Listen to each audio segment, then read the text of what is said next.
Hello everyone, and welcome to your video to figure out how many terms are in my arithmetic series.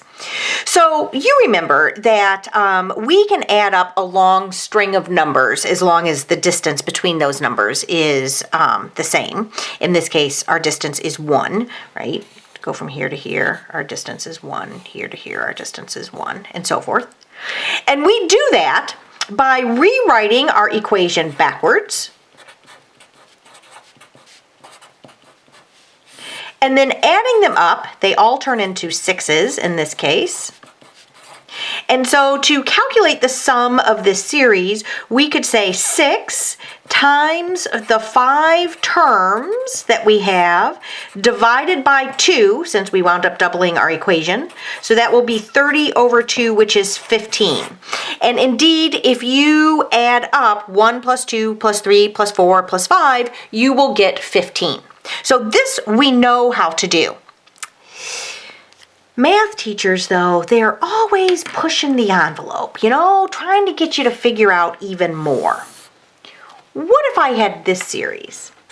What if I told you that we were going to start with 16, and our next number was 20, and the next number was 24, and we were going to continue in that vein up until number 4,000. And we want to know what is the sum of this series.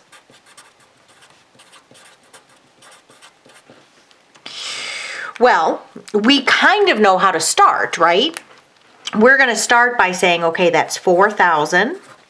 And I don't know what these other numbers are, but it doesn't matter. I get 4016, right? I multiply that by my number of terms, and then I divide by 2, and that will give me the sum of the series. That is exactly correct. The problem is we don't know how many terms we have in this series. We know it starts at 16, we know we're counting up by 4, we know that the last number is 4,000, but we don't know how many terms that is. And we need to be able to figure that out. So let's come over here and figure out how we do it. First of all, I'm just going to pause for a minute, and I want you to take a guess. Yes, you can use your calculator. You don't have to guess randomly. Take out your calculator and give it a good go. Okay, I gave you time. Did you do it? I hope you did. All right, here's how we're going to figure it out. And a lot of you probably did this part right. You took the 4,000 and you subtracted the 16. That gives you the amount of span you have in, between your smallest number and your largest number, right? And then you divided everything by 4 because you figured out that the distance between each term was 4. And when you did that, you got 996. And you said, hey, there are 996 terms in this sequence. And you would be wrong. You have 996 terms after the first one. So really, you have 997 terms. 997 terms. Now you can take that 997, you can put it over here, and you can figure out what the sum of that series is, which is going to be 4016 times 997 equals, divided by 2 equals, so the sum is 2,001,976. This is the sum. This is the number of terms.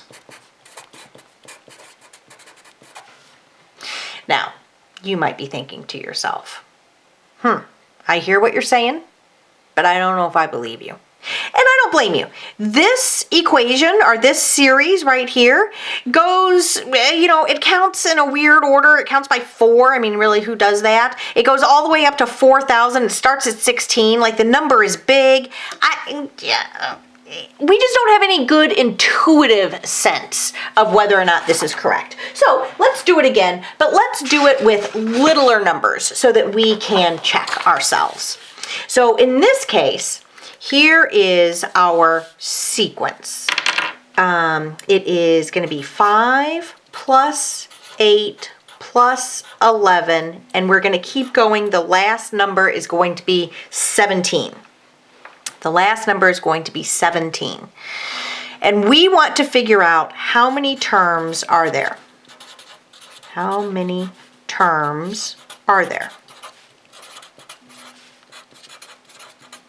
And then, furthermore, we want to figure out what is the sum of these terms. So we're going to figure out both things. All right, first let's figure out how many terms are there. So to do that, we're going to say, okay, we end with 17. We started with 5. And we're counting up each time by 3. So our D is 3. So we will put that in our handy dandy calculator. 17 minus 5 is 12 divided by 3. So that's 4 terms after the first term. So we have 5 terms total. And because we're dealing with tiny numbers, we can actually believe this, because it will be 5 plus 8 plus 11 plus 14 plus 17. So we can actually write this out ourselves, knowing that we're counting up by 3. And because it's a tiny little 5-term sequence, we can trust that we are doing that correctly. Okay, so now let's see if we can calculate the sum of these terms. I'll give you a hint. We can. So to calculate the sum of these terms, we're going to say, okay, so what is 5 plus 8 plus 11 plus 14 plus 17? We could add them up, but instead we are going to imagine that we are writing this backwards. And each time we get a 22. So we're going to do 22 times 5 divided by 2, which will give us 55. So the sum of all of those terms is 55. And you can prove it to yourself by adding it all up. And guess what? You get 55. All right. So the trick is to remember that when you get this answer here, this is after the first term. So you have to make sure that you increase it to account for that first term. And that's all there is to it.